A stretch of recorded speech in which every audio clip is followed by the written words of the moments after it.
रफ़ी सही मायनों में एक संपूर्ण गायक थे। उनके तर्कश में शास्त्रीय संगीत, रोमांटिक गाने, दुखी गाने, खुशी वाले पेपी गाने, देशभक्ति वाले गीत, rock and roll, disco numbers, भजन, शब्द, कव्वाली, नातिया कलाम, क्या क्या तीर नहीं थे। रफ़ी ने 14 भारतीय भाषाओं के अलावा अंग्रेजी में भी 2 गाने गाए थे। 60 के दशक में वो जब मॉरिशस गए थे तो वहाँ उन्होंने क्रियोल में भी एक गाना गाया था। वर्ष 1947 में जब भारत का विभाजन हुआ तो रफ़ी ने भारत में ही रहने का फैसला किया। रफ़ी को बम्बई में सबसे पहले ब्रेक दिया था संगीतकार नौशाद ने। 70 के दशक में नौशाद ने एक रेडियो इंटरव्यू में कहा था, मैंने बड़े से बड़े गायक को सुरों से हटते हुए देखा है, एक तन्हा मोहम्मद रफ़ी है जिनको कभी सुरों से हटते हुए नहीं देखा। इन दोनों ने कुल 41 फिल्मों में एक साथ काम किया। एक बार एक दूसरे रेडियो इंटरव्यू में नौशाद से पूछा गया, अगर आपको अपनी जिंदगी की सबसे अच्छी संगीत रचना करनी हो तो आप क्या करेंगे? नौशाद का जवाब था, रफ़ी और मैं हमेशा एक हुआ करते थे। उनके जाने के बाद मैं सिर्फ 50% बचा रहा।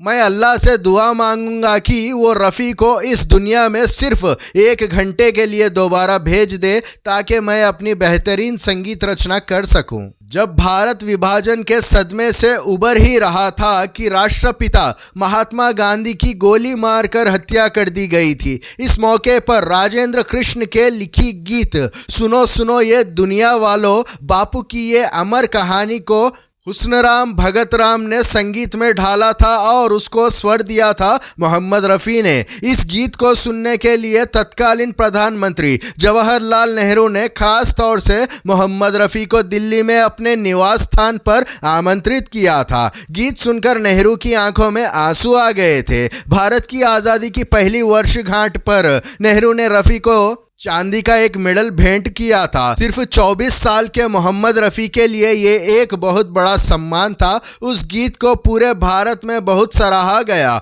और मोहम्मद रफ़ी की ज़िंदगी पहले जैसी ना रही। नौशाद के अलावा मोहम्मद रफ़ी के सबसे करीबी संगीतकार थे ओपी नायर। नायर साहब समय के बहुत पाबंद थे। वो 9:10 पर अपने रिकॉर्डिंग स्टूडियो का दरवाज़ा बंद कर दिया करते थे। उसके बाद किसी को अंदर नहीं आने दिया जाता था। आकाशवाणी के पूर्व अनाउंसर किशन शर्मा अक्सर रफ़ी के साथ लाइव संगीत समारोह में जाया करते थे। किशन शर्मा याद करते हैं, रफ़ी साहब भी समय के बहुत पाबंद थे। एक बार उन्हें आने में 1 घंटे की देरी हो गई।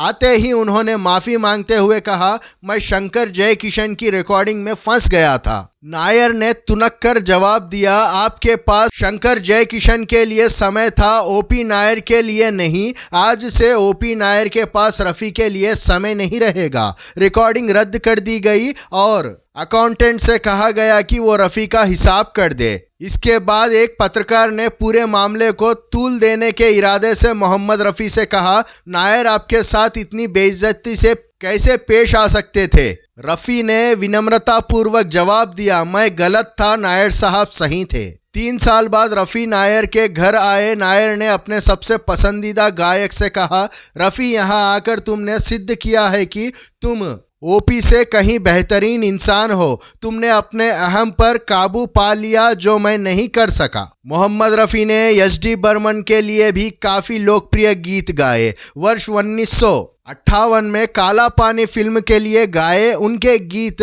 हम बेखुदी में को काफ़ी प्रसिद्धि मिली।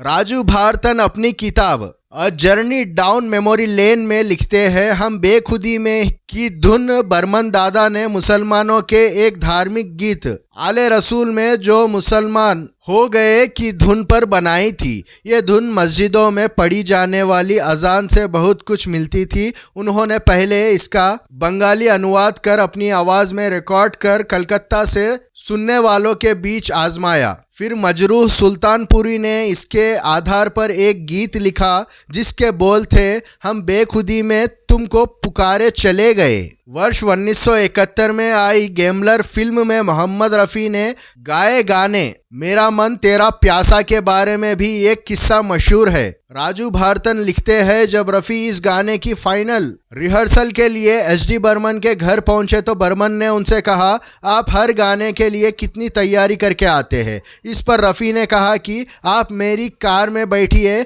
हम महालक्ष्मी की फेमस लैब में जाकर इस गाने को रिकॉर्ड कर लेते हैं। लेकिन बर्मन ने कहा, मैं आपकी कार में नहीं, आप मेरी कार में स्टूडियो में जाएंगे। इसका कारण बाद में पता चला कि बर्मन नहीं चाहते थे कि वो रफ़ी को उनके ड्राइवर के सामने गाने से संबंधित कोई हिदायत दे। फेमस स्टूडियो जाने के दौरान रफ़ी ने बर्मन की कार में इतना अच्छा रिहर्सल किया कि उन्होंने पहले टेक में ही मेरा मन तेरा प्यासा गीत को ओके कर दिया। रफ़ी लता मंगेशकर को अपनी बहन की तरह मानते थे। एक बार एक इंटरव्यू में लता मंगेशकर ने कहा था, उन्होंने एक बार किसी को मुझे उर्दू सिखाने के लिए भेजा था, उनकी वजह से ही मैं उर्दू बोलना सीख पाई। जो साहिर लुधियानवी, मजरू सुल्तानपुरी, शकील बदायूनी, नक्श लायलपुरी और राजेंद्र कृष्ण के गीतों को गाने के लिए जरूरी था। 60 के दशक में रॉयल्टी के मुद्दे पर रफ़ी और लता मंगेशकर में मतभेद पैदा हो गए और दोनों ने साथ गाना छोड़ दिया। सचिन देव बर्मन की कोशिशों से इन दोनों के बीच सुलह हुई। नरगिस ने भी इसमें बड़ी भूमिका निभाई। सुजाता देव मोहम्मद रफ़ी की जीवनी Mohammed Rafi golden voice of the silver screen में लिखती है, 1967 में बंबई के षणमुख आनंद हॉल में सचिन देव बर्मन नाइट का आयोजन किया गया था। इस समारोह में सभी गायकों लता, आशा, मुकेश, रफ़ी और मन्नाडे को अपने अपने सोलो गीत गाने थे। समारोह की एंकरिंग नरगिस और मदन मोहन कर रहे थे। इन दोनों ने अचानक अनाउंस किया, अब आपके सामने एक बहुत बड़ा सरप्राइज आने वाला है। तभी मंच के एक ओर से रफ़ी और दूसरी तरफ से लता ने प्रवेश किया।